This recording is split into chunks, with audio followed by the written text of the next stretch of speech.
आपल्यामध्ये उपस्थित असलेले माजी सहाय्यक पोलीस आयुक्त व आमचे सर्वांचे मार्गदर्शक डी बडमाले साहेब यांना विनंती करतो की आपण विद्यार्थ्यांना मार्गदर्शन करावे। डी बडमाले साहेब।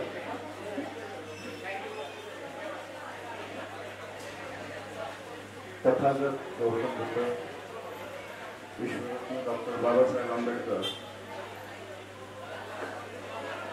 यांना मी अभिवादन करतो। बाहेर जो गोंधळ चालू आहे तो कृपया 2 मिनिटाकरता थांबवला तर बरं होईल। बाहेर जो गोंधळ आहे तो थोडं 2 मिनिटं थांबवला तर बरं होईल। या ठिकाणी कार्यक्रम थोड्या कालावधीमध्ये संपणार आहे, कृपया बाहेरचा गोंधळ थोडं थांबवा। या ठिकाणी उपस्थित डॉक्टर अक्षय आंबेडकर सर, आमच्या कोर्टातील सहकारी वकील मंडळी, मंचावर उपस्थित सर्व मान्यवर,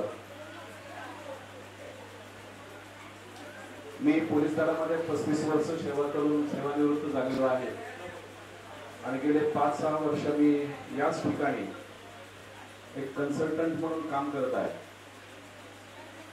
मित्रांनो, डॉक्टर बाबासाहेब नसते तर आम्ही कोणीच नसतो।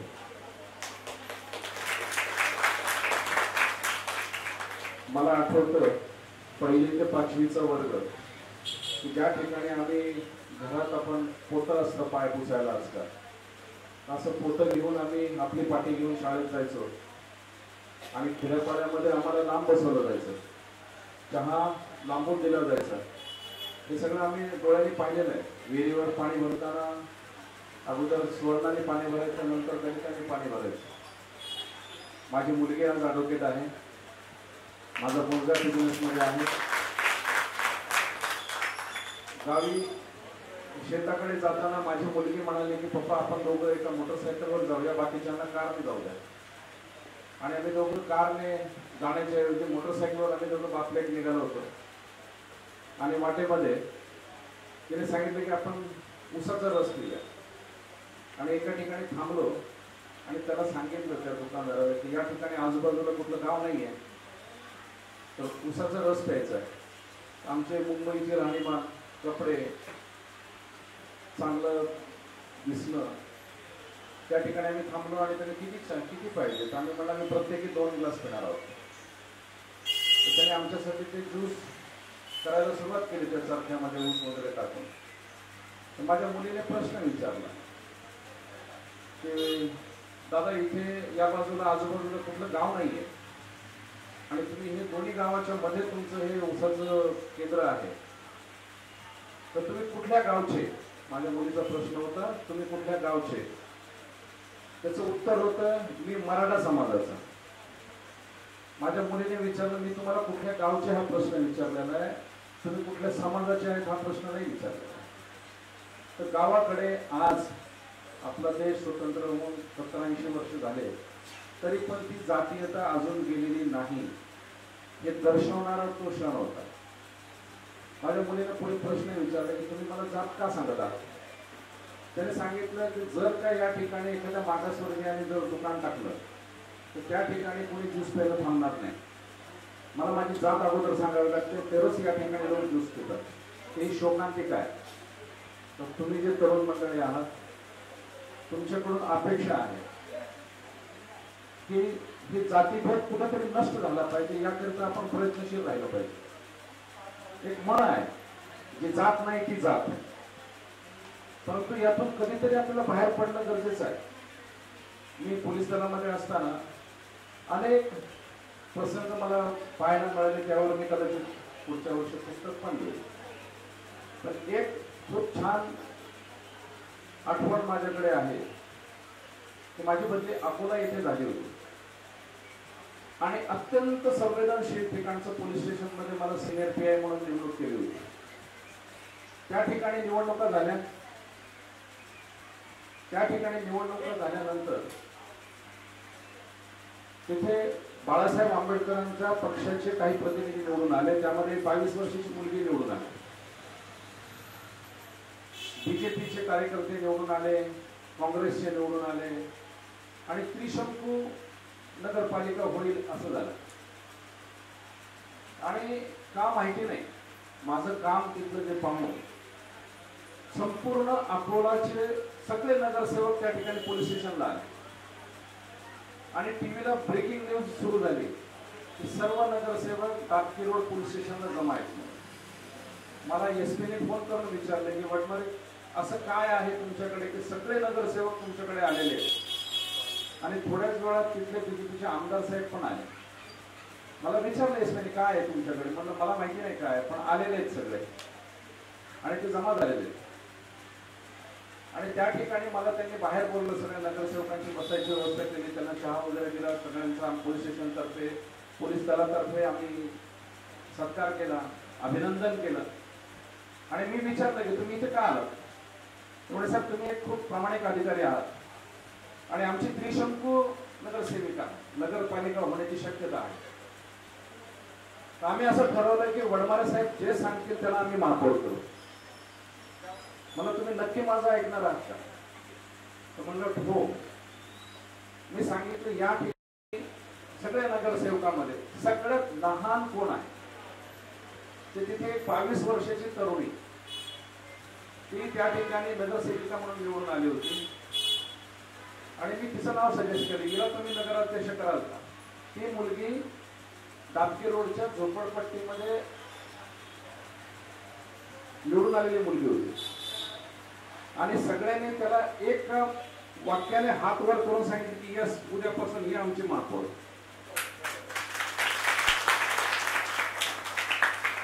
त्या मुलीला मी उभा केलं आणि तिला सांगितलं की तू आभार व्यक्त कर.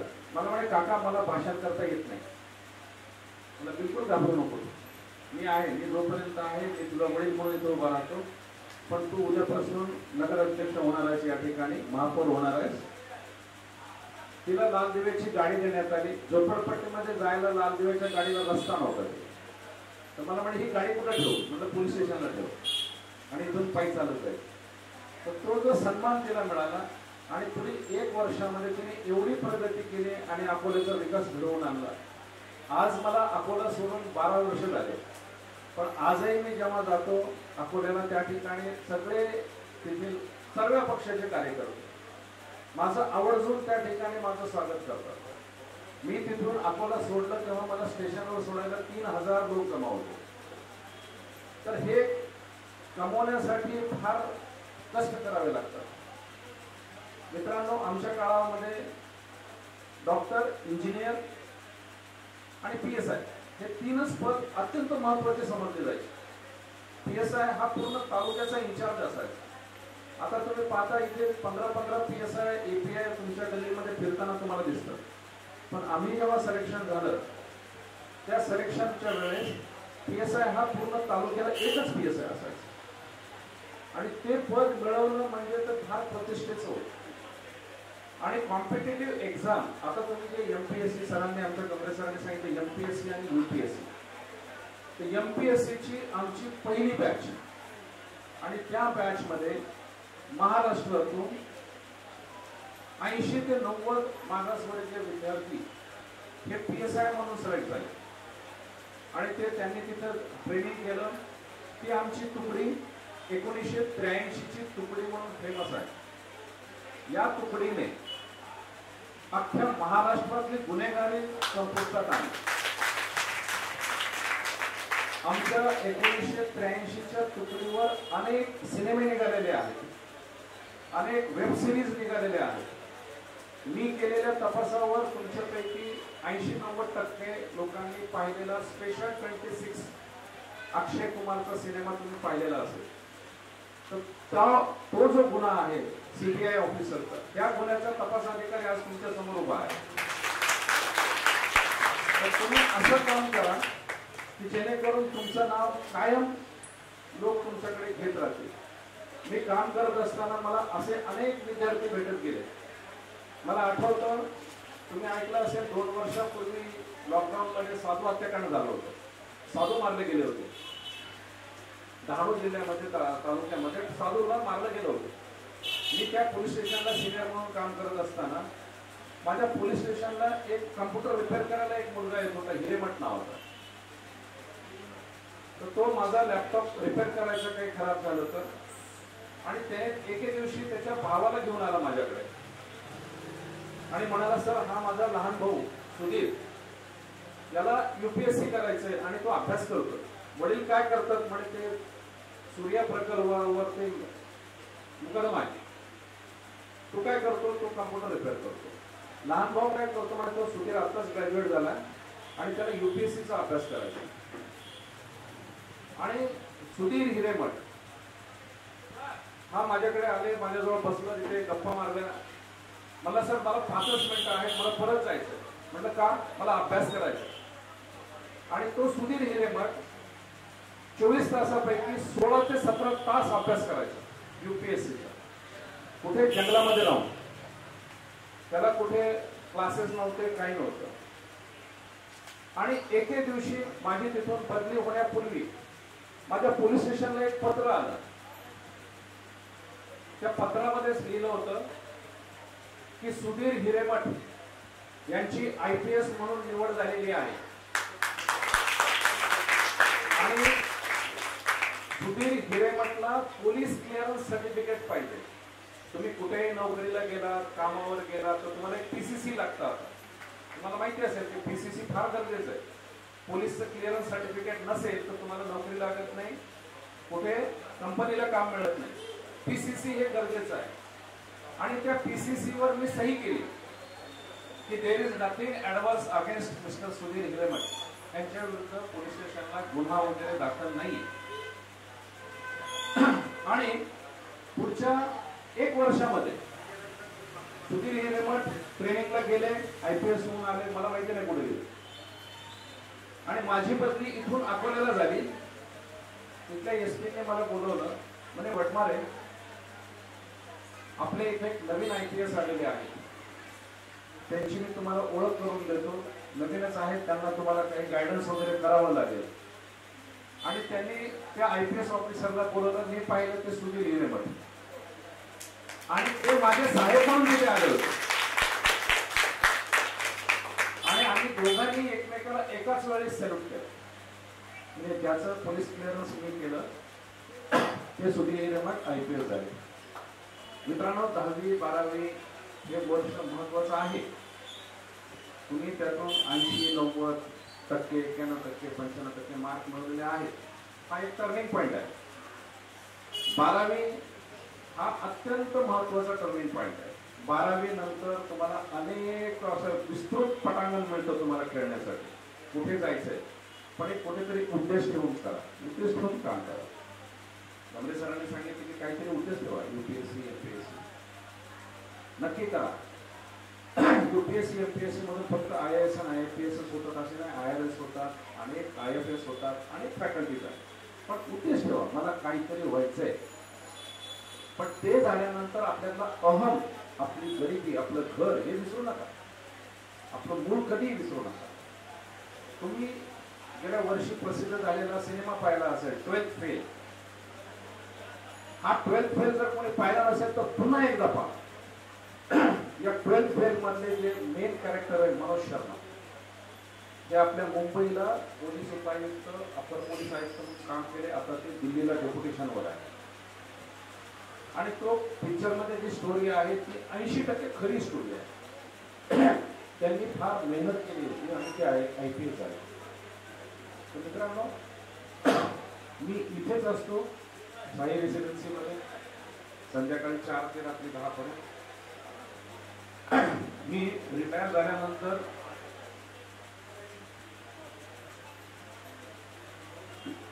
सरकारी नोकरांना त्यांना असलेल्या अडचणीमध्ये कायदेशीर मदत करतो, वकिलाची भूमिका पार पडतो. अनेक जे नवीन वकील आहेत त्यांना क्रिमिनल लॉ बद्दल मार्गदर्शन करतो. काही कौटुंबिक समस्या असतील, अडचणी असतील, त्याच्यावर माझ्याकडे इथे मार्गदर्शन केलं जातं. पोलीस स्टेशनला जाण्यापूर्वी, पोलीस स्टेशनला जाणं लोक टाळतात. मी पण गेलेलो नाही गेले 10 वर्ष. तर तिथे पोलीस स्टेशनला तुमची तक्रार जाण्यापूर्वी जर का तुमचं समस्येचं निराकरण माझ्याकडून झालं तर मी स्वतःला भाग्यवान समजेल. त्या ठिकाणी तुम्हाला कुठलीही वकील करायची गरज नाही, सल्ला घ्यायची गरज नाही. मी थोडंसं वकिलांच्या भूमिकेत त्यांच्या कार्यक्षेत्रामध्ये हस्तक्षेप करतो, त्याबद्दल क्षमा असावी. परंतु वकिलाकडे जाणे, पोलीस स्टेशनला जाणे आजकाल सोपं राहिलेलं नाही. मी त्या डिपार्टमेंटमध्ये 35 वर्ष काम केलेलं आहे. आमचा काळ वेगळा होता, आताचा काळ वेगळा आहे. तर पोलीस स्टेशनला जाण्यापूर्वी जर काही समस्या असेल, अडचणी असतील, तर त्याकरिता मी इथे तुमच्यासाठी दररोज संध्याकाळी उपलब्ध असतो. दुसरी आणि शेवटची विनंती माझ्या सर्व छोट्या मुलांना, मित्रांनो, 10वी झाल्यानंतर तुम्ही कॉलेजला जाणार, तुम्ही कॉलेज कुमारी म्हणून ओळखलं जाणार. 12वी नंतर तुम्ही कुठेतरी ग्रॅज्युएशनला किंवा आणखी कुठेतरी जाणार. एक गोष्ट लक्षात ठेवा, आपण कुठून आलेलो आहोत. कॉलेजमध्ये गेल्यानंतर अनेक वाईट सवयीला तिथे हात पसरून उभा असतो, तो राक्षस येतो. त्या राक्षसापासून सावध राहा. तुम्ही कॉलेजला गेल्यानंतर असे प्रश्न विचारते, तो बॉयफ्रेंड नाहीये का, गर्लफ्रेंड नाहीये का, तर सांगा त्यांना मला नाहीये, बॉयफ्रेंड नाहीये, गर्लफ्रेंड नाहीये, माझा अभ्यास हेच माझं बॉयफ्रेंड गर्लफ्रेंड आहे. तुमचं एक ठराविक वयानंतर लग्न होणार आहे, तुम्हाला मित्र भेटणार आहे, मैत्रीण भेटणार आहे. पण हे जे चंचल वय आहे तुमचं 10वी पासून ते 15वी पर्यंतच, तुमचे आई वडील सक्षम आहेत तुमची काळजी घेण्यासाठी. तर कृपया, मी जेव्हा बाहेर फिरतो मला बरेच चित्रविचित्र प्रकार पाहायला मिळतात. 10वी पास झालेल्या मुलं मुली कसे फिरतात, वागतात. मुंबई आहे, तर आपण मुंबईमध्ये राहतो. तर या प्रलोभन जे आहे बॉयफ्रेंड गर्लफ्रेंड ह्याच्यापासून थोडंसं लांब राहा. आपला एक उद्देश ठेवा, आपला आदर्श ठेवा. आणि 11वी आणि 10वी आणि 12वी संपली, आता मी खूप रिलॅक्स झालो असं न करता एक उद्देश ठेवा आणि त्या उद्देशाचा पाठपुरावा करा. तुम्हाला 100% यश मिळणार आहे. यासाठी आम्ही सर्व पालक मंडळी इथे तुमच्यासाठी अहोरात्र उपलब्ध आहोत. तर माझी तुम्हाला विनंती आहे, आमच्या सर्व मित्र छोटे आमचे, तुम्ही नातूच आहात किंवा मुलं आहात, तर कृपया प्रलोभनापासून दूर राहा. तुम्ही सगळे कंटाळलेले आहात हे तुमचा चेहरा सांगतो. अनावश्यक भाषण करायची या म्हाताऱ्या लोकांना सवय असते.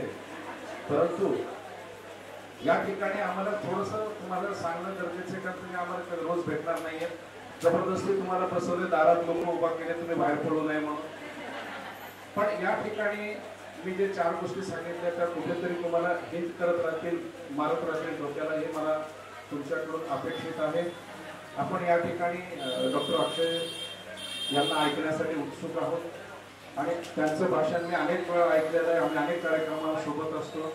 प्रचंड ज्ञानी व्यक्ती आज तुमच्या समोर आहे. तर माझे जे 2 शब्द मी तुम्हाला सांगितले, आणि माझ्यापासून तुम्हाला जर काहीही मदत लागली, तुमच्या पोलीस क्लिअरन्स पासून ते पोलीस दलाशी संबंधित कुठलीही गोष्ट असेल किंवा कोर्टाशी संबंधित असेल, तुम्हाला बरेच ॲफिडेव्हिट बनवावे लागतात. ते ॲफिडेव्हिट कुठे बनतात, कसे बनतात, याबद्दल देखील मी तुम्हाला मार्गदर्शन करायला तयार आहे. आम्ही सर्वच तुमच्यासाठी उपलब्ध आहोत.